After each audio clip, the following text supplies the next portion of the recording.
Hi everyone. In today's tutorial, we will show you how to add an Exness demo account in Mt5. This is a great way to practice trading without risking real money and to get familiar with the platform. Let's get started.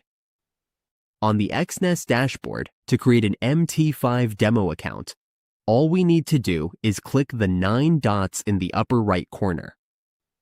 Once we are here, we just need to click the personal area.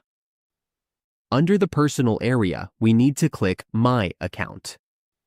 Here, we just have to click Demo. Now, under Demo, we need to click plus Open Account. Then, we should select Standard and click Continue. As we can see, the platform here is already set to Mt5. Once we are ready, we just need to enter the password, choose the balance, and then create the account. We will see that it has been successfully created. Now, we can use this account for trading. We can practice trading with this demo account without risking anything. And that's how we add an extra demo account in Mt5. With this setup, we can practice our strategies and build confidence before trading live.